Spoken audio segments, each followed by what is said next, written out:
Selamat malam. Kasus seorang istri di Karawang, Jawa Barat yang dituntut 1 tahun penjara karena marah pada suami yang pulang dalam keadaan mabuk jadi sorotan publik. Publik menilai kasus ini tidak layak sampai ke pengadilan. Kejaksaan Agung pun telah mengambil alih kasus ini. Dari hasil pemeriksaan terhadap 9 jaksa, Kejaksaan Agung berkesimpulan Kejari Karawang dan Kejati Jawa Barat tidak peka dalam menangani kasus semacam ini. Inilah Rosi, hukum timpang bagi perempuan.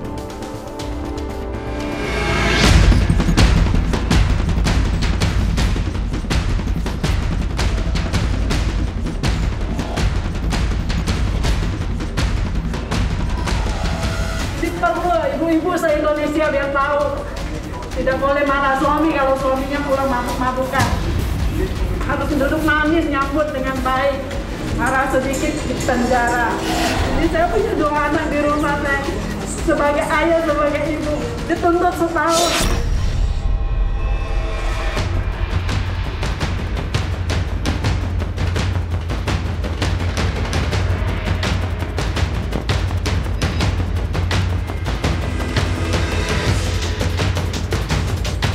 Dari Kejaksaan Negeri Karawang maupun dari Kejaksaan Tinggi Jawa Barat tidak memiliki sense of crisis atau kepekaan.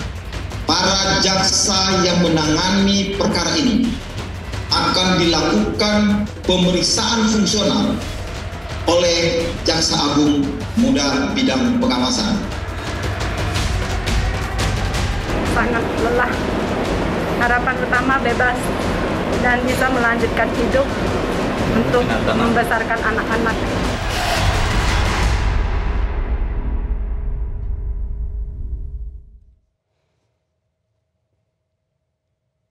Di hadapan majelis hakim, Valencia, ibu 2 anak yang berprofesi sebagai pedagang toko bangunan, mengaku ia mengalami kekerasan psikis dan ekonomi selama 18 tahun masa perkawinannya dengan Chan Yun Ching. Tapi dari sisi sang suami, ia malah menuduh sang istri yang melakukan tindakan KDRT atau kekerasan dalam rumah tangga psikis.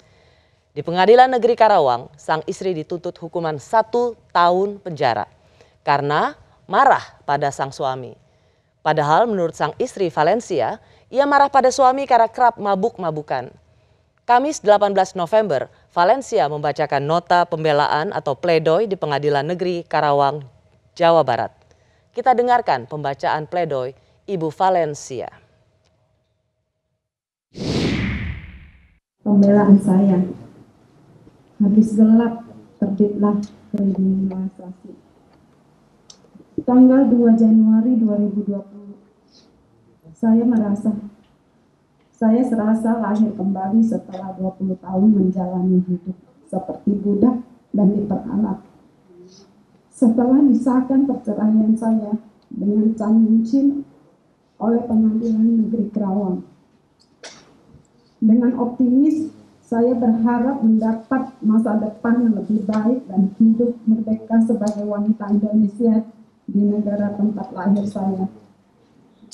Negara Indonesia yang katanya menjamin kemerdekaan semua warga negara dan kesetaraan wanita.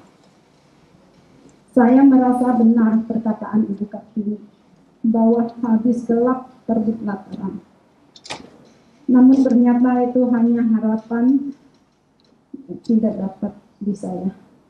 Namun ternyata itu hanyalah palsu. Yang terjadi selama 2 tahun ini, habis gelap terbitlah teror, kriminalisasi, dan intimidasi.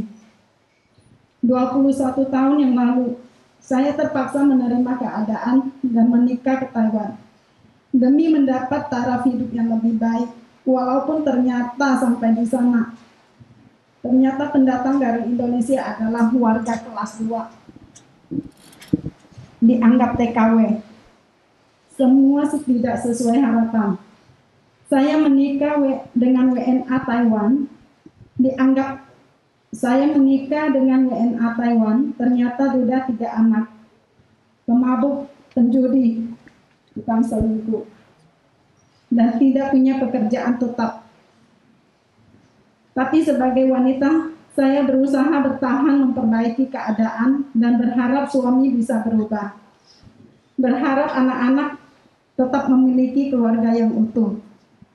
Walaupun memendam luka batin mendalam berkepanjangan, mendengar pengakuan suami, selain sering mabuk dan main perempuan, ternyata saudara sepupu pernah ditiduri. 18 tahun saya menunggu keajaiban perubahan. Semua sia-sia. Keadaan dan sifat suami tidak berubah. Akhirnya saya sadar hanya diperalat. Sebagai istri, sebagai ibu rumah tangga, sebagai kepala keluarga, pencari nafkah, suami pemabuk, penjudi, pemain perempuan dan foya-foya, wanita mana yang tahan terhadap siksaan yang berkepanjangan? 20 tahun dibodohi, emas pernikahan pinjaman, uang pernikahan pinjaman yang harus saya bayar setelah menikah ke Taiwan. Apa pantas?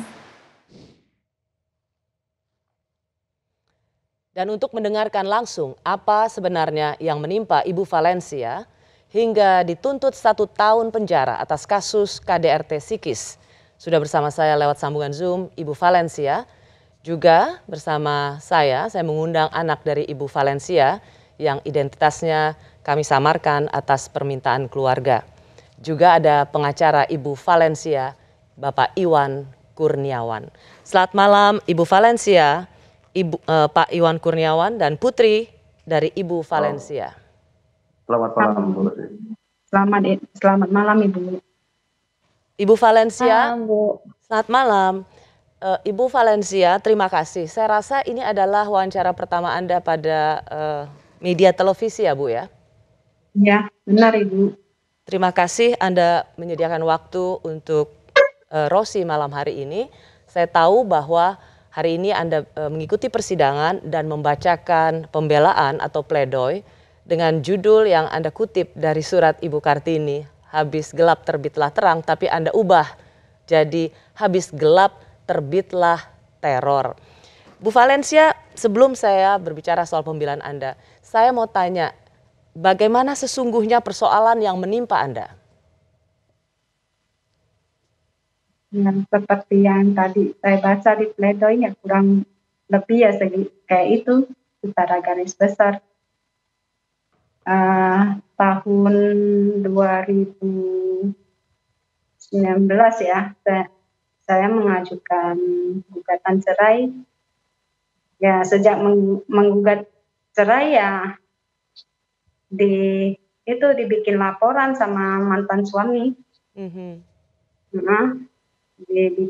Dibilang pemalsuan surat, padahal itu mobil kan beli sendiri. Dan udah buka laporan yang di Teluk Jambe yang pemalsuan, tidak cukup, buka lagi satu yang di Polres. Yang di Polres itu penggelapan mobil. Terus putusan cerai keluar, diintimidasi sama pengacaranya. Diintimidasi, ditanyain, katanya mau dikasih berapa. Maksudnya ya, dikasih berapa Pak Bu? Ya mungkin harta gono gini Bu. Oh, untuk sang suami? Nah, katanya mau minta 50, itu dia ngomong gitu. Saya jawabnya kalau mau minta gitu ya lewat pengadilan aja, digugat aja, nggak apa kok. Tapi dia nggak setuju. Saya ada kasih opsi satu, saya bilang saya kalau ditanya saya mau hibah ke anak. Tapi dia kekehnya mau minta 50. Dan dia bilang kalau gitu ibu nggak setuju kalau kasih 50, saya gugat ibu. Ibu ada kasus, diancam Bu. Nah waktu itu gemetaran banget. Nah kita kan awam ya Bu ya. Terus udah itu beberapa bulan kemudian keluarlah laporan dari PPA yang Polda KDRT. Saya juga kaget kok bisa bilang saya bikin dia tekanan psikis ya, saya juga bingung. Jadi justru ibu yang dilaporkan, ibu melakukan kekerasan pada sang suami? Iya, dibilang saya menguasai aset dan membatasi bertemu anak. Bu Valencia, agar penonton bisa memahami apa yang menjadi pembicaraan kita, saya mencoba merunutkan, tolong ibu koreksi jika ada yang kurang dari apa yang saya katakan. Jadi pada tahun 2019, ibu sesungguhnya sudah mengajukan gugatan cerai pada sang suami. Iya. Dan ibu dimenangkan di pengadilan negeri. Dimenangkan. Dan kemudian kasasi, banding dulu di pengadilan tinggi. Pengadilan tinggi mengabulkan atau menguatkan putusan dari pengadilan negeri, memenangkan ibu dan sang suami harus membiayai 2 anak ibu. Lalu kasasi di Mahkamah Agung, tapi sang suamilah yang tidak melanjutkan banding. Sehingga sebenarnya status cerai atau ibu dimenangkan oleh pengadilan atas gugatan cerai itu sebenarnya sudah sah ya. Suamilah yang harusnya membiayai nafkah kedua anak ibu. Benar. Tetapi kemudian tadi ibu cerita, suami melalui pengacara justru ingin ada harta gonogini sebesar 50 juta. 50%. Oh, 50% dari aset. Dari asetnya ibu? Iya. Kira-kira berapa tuh Bu? Saya tidak pernah hitung. Oke, nggak apa-apa. 50% dari aset ibu tidak bersedia, tapi kemudian ada ancaman kalau ibu tidak memberikan gonogini 50% dari asetnya ibu Valencia, maka dia akan tetap mempersoalkan Bu Valencia. Dan jadilah... Saya. Bagaimana Bu? Membuat laporan buat saya katanya. Ya, dan jadilah laporan tentang kekerasan dalam rumah tangga yang dilakukan ibu. Jadi ibu katanya sering marah-marah pada suami? Saya marah-marah, ya namanya pertengkaran suami istri ya. Menikah sama dia juga ekonomi juga bukannya bagus. Ya pasti ada pertengkar lah ya suami istri. Sebenarnya dia juga tipe pemabuk sih. Suka mabuk, suka judi. Itu yang bikin ibu marah? Soalnya kalau pulang udah muntah kemana-mana. Seberapa besar Bu, seberapa banyak frekuensi mabuknya seorang suami sehingga sebagai seorang istri punya kewajiban untuk marah, untuk mengingatkan dan sangat wajar marah pada sang suami?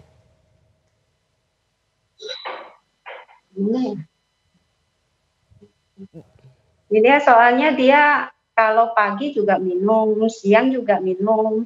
Kalau malam, apalagi kalau ada temannya, lebih parah lagi sampai subuh dia bisa minumnya. Oh dari pagi udah minum minuman, udah mabuk?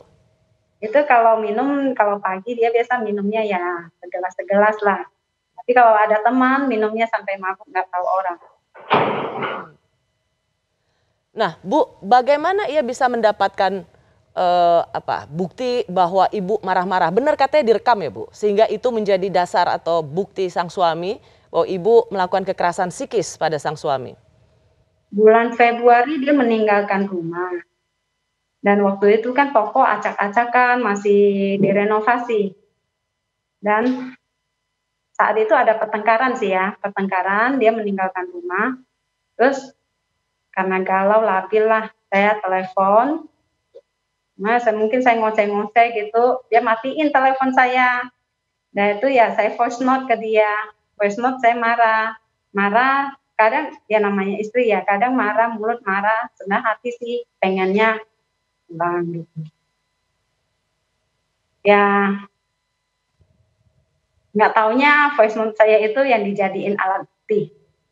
Sebagai alat bukti pada polisi, dipakai oleh jaksa sebagai dasar perlakuan kekerasan secara psikis ibu ke suami. Ibu boleh ceritakan pada kami sebenarnya apa yang ada di voice note itu? Voice note-nya ya, saya juga tidak pernah mendengar dari pihak kejaksaan di sana, pengadilan tidak pernah membuka, cuman kasih baca hasil translate. Dan translate-nya itu juga dipenggal-penggal. Dan bahasanya tidak seperti itu. Oh oke. Sebentar, saya ingin memperjelas ini. Jadi ibu disebutkan membuat voice note oleh kejaksaan, itu ditranskrip dan Ibu merasa bahwa transkrip itu tidak sesuai dengan apa yang Ibu ucapkan sebenarnya? Ada sedikit, tapi bukan maksud yang itu. Misalnya Ibu bisa berbagi pada kami? Seperti apa ya? Saya pernah ngomong kalau nggak salah, kamu kok begitu ya? Bukan, kamu benar-benar bukan kayak manusia loh. Kamu benar-benar kayak, kita ada bahasa kayaknya, kamu tuh benar-benar kayak cukeu lu gitu. Tapi di translate-nya, hei anjing lo, babi lo, keluar lo, ceraikan saya. Tidak seperti itu. Apalagi voice note itu tidak pernah diperdengarkan di persidangan. Nah, sehingga Ibu sendiri tidak mendengar suara Ibu yang Ibu rekam dan Ibu kirimkan pada suami. Iya, iya. Apakah Ibu pernah protes soal itu di persidangan? Tidak pernah. Terakhir ini aja. Ya. Baik, Ibu Valencia, saya masih akan kembali untuk mendengarkan pengalaman Anda saat lagi. Dan seusai jeda, saya akan kembali dengan putri dari Ibu Valencia. Apa kesaksiannya? Saya kembali saat lagi.